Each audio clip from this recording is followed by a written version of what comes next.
Hello everyone. आज parliament में union budget 2023 propose हुआ है। इसमें इनकम टैक्स में मिडिल क्लास को क्या-क्या बेनिफिट हैं, या तो फिर सिर्फ मिथ है कि ये बेनिफिट है। सैलरी क्लास को क्या-क्या बेनिफिट है या तो फिर नहीं है, इसका डिस्कशन इस वीडियो में करेंगे। ये सिर्फ हम लोग लेमैन के लिए, नॉर्मल जो पर्सन होता है, जो नॉर्मल टैक्स पेयर है, उसके एंगल से ये वीडियो हम लोग ले रहे हैं। एक और वीडियो जीएसटी के एनालिसिस का मैंने ऑलरेडी इस चैनल पे अपलोड किया है आज ही, जिसकी लिंक भी इस वीडियो के डिस्क्रिप्शन में है। तो समझते हैं कि इनकम टैक्स में मिडिल क्लास पर्सन को, या मिडिल क्लास वाले जो टैक्स पेयर्स हैं, उनको क्या बेनिफिट है और गवर्नमेंट का क्या इंटेंशन लग रहा है। काफी लोगों ने क्वेश्चन पूछा कि कंफ्यूजन है कि एग्जम्पशन की लिमिट है कितनी, 2.5 लाख रुपए है, 3 लाख रुपए है, 5 लाख थी, अब 7 लाख बोल रहे हैं, एक्चुअली है क्या।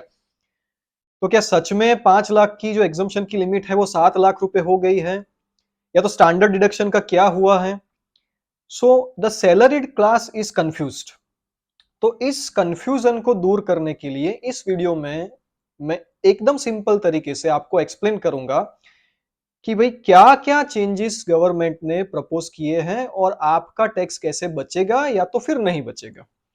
2020 में गवर्नमेंट दो अलग अलग स्कीम लेकर आई थी। एक थी कि ओल्ड स्कीम, जो अभी आप जिस स्लैब से पेमेंट कर रहे हैं इनकम टैक्स का, वही स्लैब, और दूसरा न्यू स्लैब। आपको चूज करना था कि आपको दोनों में से कौन से रिजिम में जाना है टैक्स की।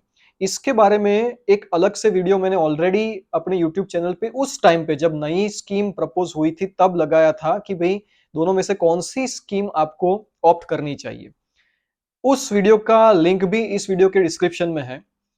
अच्छा, जो नई स्कीम है उसमें मेनली इतनी चीजें थी कि भाई स्लैब जो है वो अलग हो जाएगा पुरानी स्कीम से। दूसरा, कुछ एग्जम्पशंस, कुछ डिडक्शंस जो आप पुरानी स्कीम में ऑप्ट करते थे वो आपको नहीं मिलेंगे, जैसे कि स्टैंडर्ड डिडक्शन, जैसे कि सेक्शन 80C का डिडक्शन, होम लोन का इंटरेस्ट। ये सारी चीजें आप क्लेम नहीं कर सकते। लेकिन पुरानी स्कीम के कंपैरिजन में टैक्स का जो स्लैब था वो रिड्यूस कर दिया गया था। हालांकि स्टैंडर्ड डिडक्शन नहीं मिला, होम लोन का इंटरेस्ट नहीं मिलेगा डिडक्शन में, एटीसी वाले डिडक्शंस कोई भी नहीं मिलेंगे, चैप्टर 6A के पूरे डिडक्शन नहीं मिलेंगे, मेडिक्लेम नहीं मिलेगा, कुछ भी नहीं मिलेगा। तो ये नई स्कीम इतनी ज्यादा पॉपुलर नहीं हुई। अब जो मुझे लग रहा है कि इस बजट में गवर्नमेंट का इंटेंशन है कि ज्यादा नई स्कीम को प्रमोट किया जाए।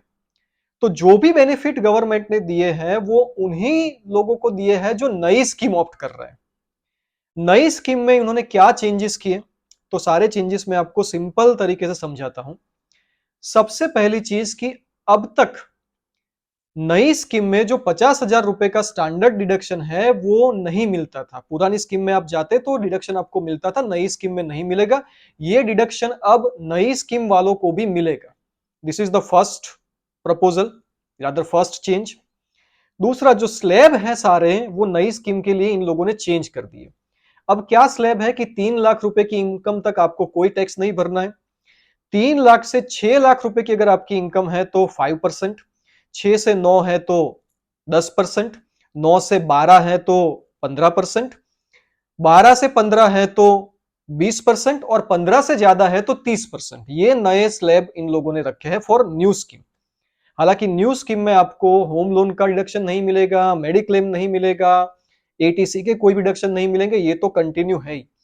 लेकिन एक बहुत बड़ा जो बेनिफिट इन्होंने दिया कि अगर आप नई स्कीम में हैं और आपकी जो टैक्सेबल इनकम है after deducting the standard deduction वो 7 लाख रुपए से कम आ रही है, तो आपको कोई भी टैक्स पे नहीं करना है, जीरो टैक्स।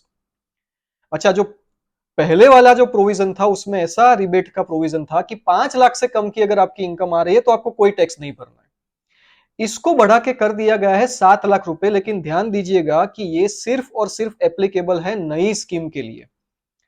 तो अगर मान लीजिए मेरी इनकम 7,40,000 रुपए है और मेरी सैलरी की इनकम है, तो 7,40,000 रुपीज जो मेरी इनकम है उसमें से 50,000 का स्टैंडर्ड डिडक्शन निकल जाएगा, तो नेट टैक्सेबल इनकम मेरी हुई 6,90,000 रुपीज, जो कि 7 लाख रुपए से कम आ रही है। अच्छा, ये 7 लाख रुपए से कम आ रही है, इसकी वजह से मुझे कोई टैक्स गवर्नमेंट को पे नहीं करना है। लेकिन अगर मेरी इनकम मान लीजिए 8 लाख रुपए है, तो 8 लाख माइनस 50,000 का standard deduction for the salary class, तो मेरी इनकम हो जाएगी 7,50,000 रुपीज। तो अब इसमें ऐसा नहीं है कि 7 लाख रुपए तक आप कोई टैक्स नहीं पे करोगे और बाकी के 50,000 ऊपर पे करोगे, नहीं।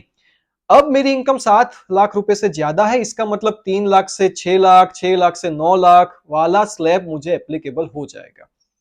तो ये सिर्फ उन्हीं लोगों के लिए बेनिफिशियल है जिनकी income after deducting the standard deduction 7 lakh रुपए से कम आ रही है और जो नई स्कीम में है।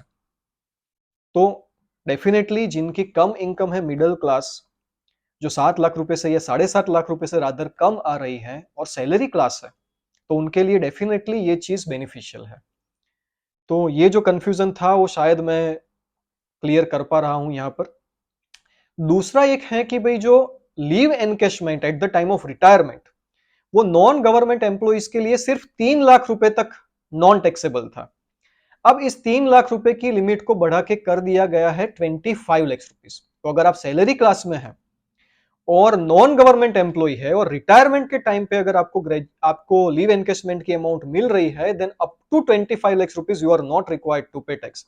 गवर्नमेंट एम्प्लॉइज के लिए तो पहले भी इसके ऊपर टैक्स नहीं था। उसके बाद में कुछ बिजनेस क्लासेस के लिए भी इंपॉर्टेंट रिलैक्सेशंस है कि भाई जो प्रिजम्पटिव टैक्सेशन था सेक्शन 44 एडी का, जिसकी लिमिट 2 करोड़ थी, उसको 3 करोड़ कर दिया गया है। और जो प्रोफेशनल्स थे जिनकी लिमिट 50 लाख थी, उसको बढ़ा के 75 लाख रुपीस कर दिया गया है। तो ये भी बेनिफिशियल है। दूसरा बहुत ही इंपॉर्टेंट बेनिफिट है जो एमएसएमई क्लास है बिजनेस में। अगर कोई कंपनी, मान लीजिए बड़ी कंपनी, आपके अमाउंट ड्यू होने के 45 डेज में आपको पेमेंट नहीं करती है, 45 डेज की जो प्रोविजन है वो है section 15 of the MSME act. तो उस सिचुएशन में कंपनी जो खर्चा है, उसका एक्सपेंस जो है, जो आपको पे करना है, उसका डिडक्शन नहीं ले सकती। इसका मतलब यह है कि एमएसएमई का पेमेंट अगर 45 डेज से ज्यादा बाकी है, then they can not take this thing as deduction. तो ये एमएसएमई क्लास के लिए भी बहुत बड़ा रिलैक्सेशन है।